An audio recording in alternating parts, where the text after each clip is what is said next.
Добар ден! Во овие видеа ќе се потрудам да објаснам како функционира духовниот свет и како можеме да препознаеме што се случува во секојдневието на општеството.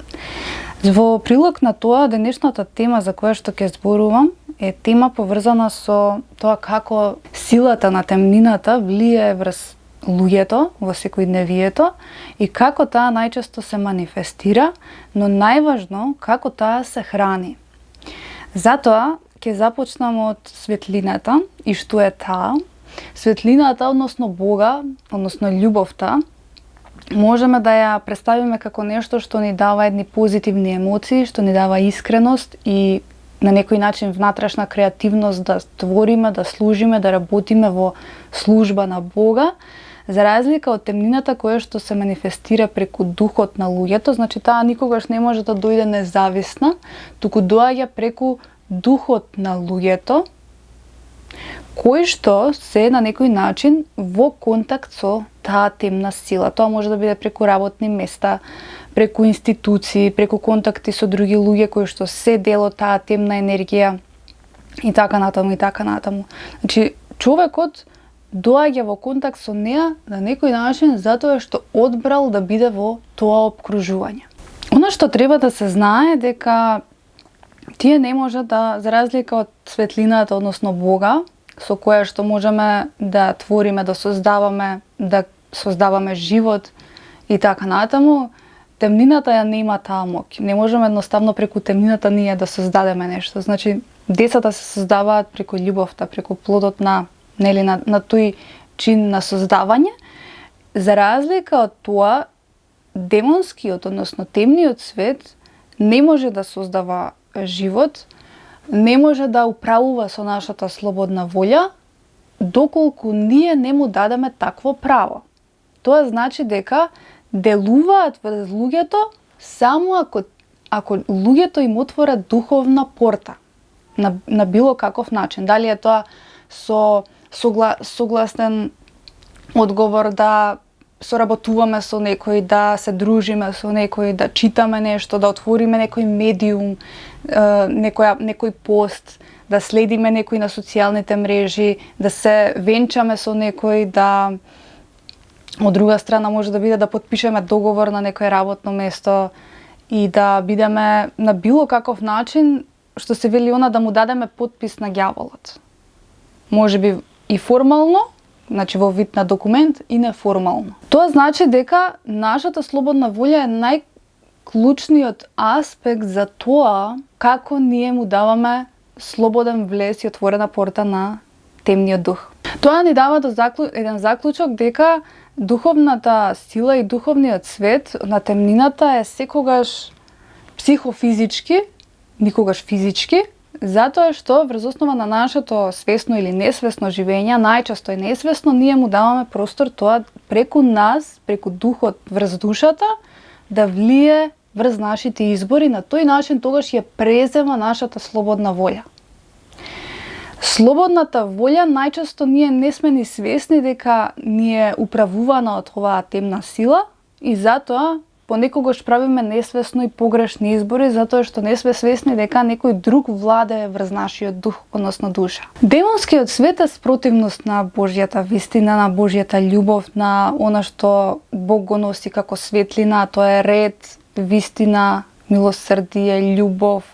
милост, среќа, убавина, хармонија, едноставно убава енергија, нешто што го гледаме, што ни дава некоја убава енергија, внатрешни емоции. Во спротивност од тоа, демонската сила носи хаос, носи измама, неправди, предизвици, искушенија, омраза, разединување, кавги, прави сплетки. Еве, кога збориме за неа, дури сонцето не зајде. Така што се што е темнина носи ја пригушува светлината, исто како што облакот во моментов го пригушува сонцето да донесе светлина и нели на земјата, на ист начин демонската сила е како еден облак кој што на човекот не му дава да дојде до тие светлосни вредности. Со тоа, луѓето најчесто за жал заради тоа што не се свесни, несвесно се вплеткуваат во оваа темна мрежа и го избираат она што им изгледа како, да речеме, најлесен пат во овој момент. Например, тоа може да биде некој човек кој што едноставно е во искушение да мора да најде некое работно место и не бира каде ќе работи, и затоа врз основа на тоа што моментално мора да преживее, тој влегува во некоја институција, некоја компанија и така натаму, не согледувајќи ги, да речеме, тие некои морални или свесни аспекти на целата таа работа, за да види ова дали е добро, каде влегувам, дали мене ова ќе ми донесе одредени последици. Некако човештвото се навикна на тој начин на функционирање да не бирам, туку едноставно само да најдам начин да преживеам, а ова се поврзува за жал со личното неодговорно живење и непреземање одговорност за својот живот, да направиме нешто од својата личност за да можеме со своја јас утре да ги насочуваме околностите и иднината онаму каде што сакаме. И затоа, тука ќе се надоврзаме на оваа темна сила која што има едни многу едноставни правила и таа најмногу се храни со луѓе кои што се буквално она свитка на глава сабија не ја сече, а многу голем дел, да не речам грото од македонскиот народ е таков, кој што вели ќути си, не прашувај, прифати, не се мешај, едноставно немој да влегуваш во конфликти, терај си ја твојата работа, да не направиш некое поголемо зло или да не се вовлечеш. И на некој начин стихино се прифаќаат одредени нешта кои што впрочем не се согледуваат рационално дали се добри или не, штом се случуваат некои нешта, и со тоа луѓето несвесно го хранат, го поддржуваат овој систем на функционирање. Негативната енергија која што доаѓа најчесто од човечките емоции, кои што најчесто се афектирани од некои сплетки, негативни ситуации, бидејќи негативните емоции се нели кога ќе ни се случи нешто негативно и ние имаме едноставно агресија, без, гнев и така натаму. Но најчесто за жал она што луѓето не го знаат е дека во општественото живење тие негативни емоции доаѓаат од раздори, од негативни сплетки, ситуации и некои настани помеѓу луѓето кои што мислат дека се заради другиот човек, но не сваќаат дека другиот човек ги прави тие нешта поради духот кој што е одаден на оваа темна сила. И фактички тие се како мали паразити или егрегори кои што сакаат да се закачат на душата на човекот и да ја буквално да ја водат. Бидејќи човекот не е свесен дека нешто постои во духовна смисла, и на тој начин тие многу лесно може да се закачат како крлеш и да едноставно не може да човекот да се одвои од нив. Единственото одвојување е доколку човекот се врати кон Бога, кон правилните вредности, кон Библијата, кон духовноста, кон суштинските вредни оние вредности кои што ќе го одведат кон поправилно духовно живење. По ова можеме да заклучиме дека ова темна сила најмногу се храни со што? Со поделби, со сплетки и настани во општествениот живот од вид на корупција, на неправда, кавги, на некоја беда, негативна енергија, на ширење стравови, стресови и така натаму. И со тоа многу лесно може таа буквално колективно да функционира, да се налепи и на некој начин да ги владее и води луѓето, бидејќи ова е за нив еден вид храна која што им дозволува да бидат задржани на земјата, односно да бидат помеѓу луѓето. Затоа многу луѓе, ќе видиме и по социјалните мрежи, во групите, постојано се случуваат со некои конфликтни ситуации, со некои раздори, со некои проблеми со други луѓе, затоа што оваа духовна сила фактички си ја плета својата мрежа во односите. Затоа во минатото, кога не постоел овој систем, да речеме 80-тите, 90-тите години, не функционирале нештата вака. Затоа што луѓето не биле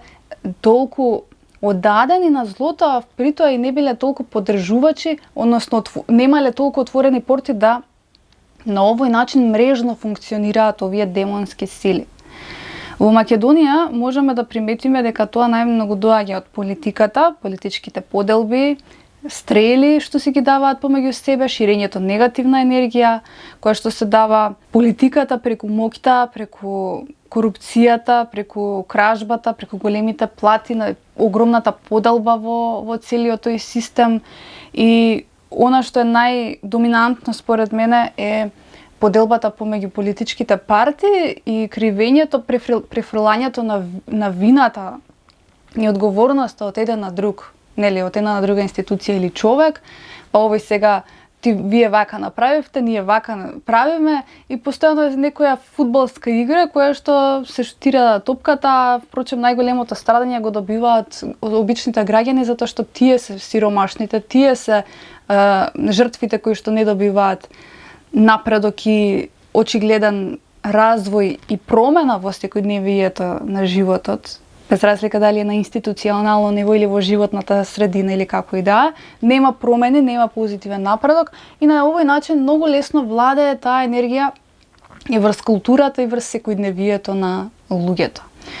Ете тука ќе го споменам оној пример со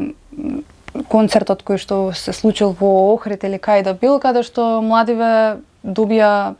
не знам колку таму фрлени торти во лице. Тоа е еден пример дека дури преку културата почнува да влегуваат демоните помеѓу луѓето и да ги запоседнуваат, и преку духот да не можат да влијаат на нивното рационално размислување, на нивното свесно размислување, да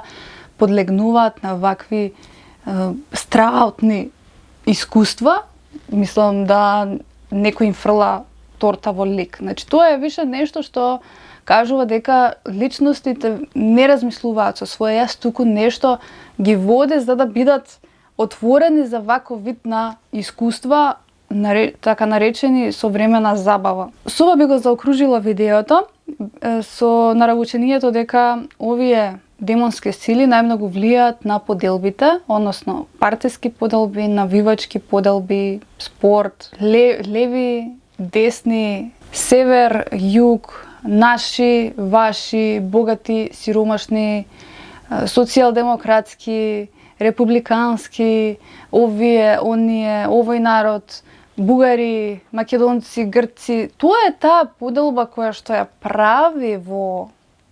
на земјата за луѓето да не може да живеат во заедништво, во хармонија. И се е тоа производ на духот на луѓето, но за да може да дојде во духот на луѓето, тие мора да бидат отворени. Што значи дека јас морам во себе карактерно да имам некој аспект во мене кој што ќе вели чеке малку, ово е бугар или ово е грк и сега јас што ме он во минатото го направија тоа и тоа за нас, па сега јас имам омраза кон него, а тоа било во пред 100 години некои генерации кои што ние не ги знаеме денеска, а ние фактички не карактерно сме слаби да видиме свесно дека тоа е погрешно размислување, погрешен став, и врз основа на тие карактерни слабости се случува ова, односно се случуваат последици кои што создаваат поделби. Тие поделби создаваат идеална храна за овие грегори и демонски сили да се спуштаат на земјата. Затоа живееме во ваков свет како што живееме. Лекот, што би рекле американците, the antidote за сето ова е, впрочем, човекот да се оттргне од овој синџир на материјализам, да не ги поддржува материјалистите, бидејќи тие се најголемите уништувачи на планетата Земја, и потикнувањето на повисоките цени во општеството, нели е таа идеалната слика на поделба, да може цените да растат, да не може секој да си ги дозволи и да биде толку драстично поделени и недостапни за луѓето, што ќе постои се поголема сиромаштија. Значи ќе постои поделба во социјалните класи, да има екстремно средна и побогата класа, додека да има од друга страна екстремно сиромашна класа која што нема да може да преживува. Лекот е независност, да се поправат сите негативни навики кај човекот, духовно човекот да зацврсти, да ги преиспита своите вредности, да го пренасочи својот живот кон вистинските духовни правилни аспекти на живење, да донесе еден почист духовен живот во секојдневното живење, да постави јасни граници и помеѓу луѓето и помеѓу институциите со кои што можеби соработува е во овој момент на некој начин врзан. Прекинување на сите луѓе кои што се дел од злото, тука може да подразбира и луѓе од фамилија, прекин на токсични односи, односно на сите оние личности кои што не носат кон таа негативна енергија. Тоа е заштита на својата душа, заштита на своето биополе и со искреност, кон себе, со конектирање со Бога, враќање кон Библијата, читање на здрави духовни книги, смирување на умот и преку молитвата и на некој начин благодарноста за животот и почитување на се она што ни го дава природата и самото постоење, да внесуваме во нас една позитивна енергија која ќе донесе ширење, во нашето обкружување на една светлина. И со тоа, со таа творечка сила и енергија, ние ќе можеме утре да направиме нешто и за својот живот, бидејќи демонската сила најмногу сака да го држи човекот во едно блажено незнање и да му ја црпи целата енергија, затоа толку луѓето се истоштени, за да не може да направи нешто од својот живот. А ако човекот е оттргнат, понезависен, духовно почист, ќе може така Бог да му помогне да твори низ него, да направи нешто. И на тој начин и днината да си ја создава и со неја да живее и да заработува. Како што вели Библијата во Ефесијаните 4:22-27, соблечете го стариот човек кој му припаѓа на вашиот поранешен начин на живот и е расипан преку измамливите желби. Обновете се во духот на својот ум, да го облечете новиот човек создаден според Божиот лик во вистинска праведност и светост. Затоа, отфрлајќи ја лагата, секој од вас нека му ја зборува вистината на својот ближен, зашто сме членови на еден друг. Гневете се, но не грешете сонцето да не зајде над вашиот гнев и не му давајте можност на ѓаволот. Не станувајте негови соучесници, зашто некогаш бевте темнина, а сега сте светлина со Господ. Одете како деца на светлината, зашто плодот на светлината се состои во се што е добро, праведно и вистинито, и настојувајте да разберете што му е угодно на Господ. Но, важно е да се знае дека не треба да се мешаме со луѓе кои што се премногу одадени на таа темна сила. Да, ние можеме да помогнеме, да дадеме совет, да насочиме, да отвориме очи некому, меѓутоа не да бидеме константни спасувачи на нечија друга човечка душа. А од друга страна треба да бидеме свесни дека кога ќе почнеме да живееме подуховно, ќе доаѓаат и многу поголеми искушенија со тоа што духот на темнината кој што е на секој чекор во општествениот живот ќе сака луѓето да ги спречи во тоа да се вратат кон Бога, затоа што тие се хранат од раздорот, од поделбите, од се она што постои како негативно во општеството и секое мало тргнување на човекот од таа темна сила ќе придонесе темната сила уште повеќе да се насочи кон човекот за да може да го врати во неговата порција со храна, затоа што не сака човекот да биде разбуден, свесен и со Бога. И на тој начин вечната борба помеѓу доброто и злото функционирала од секогаш на овој начин и затоа оваа свесност ќе придонесе се помалку да бидеме поддржувачи на овој систем, да направиме позитивна промена и да бидеме свесни дека некои нешта се од духовна сила која што бара од нас понекогаш и пожртвуван живот, затоа што казната од животот со темнината е болна, тешка и понекогаш се отплаќа во различни видови на многу големи животни искушенија кои што може да траат со години, низ болести, несреќи, па до автоимуни болести кои што едноставно за болести за кои што нема лек. Јас ви благодарам за одвоеното време. Применете го ова знаење во вашето секојдневно живење, а ние се гледаме во следното видео за будење на некоја нова духовна или општествена тема.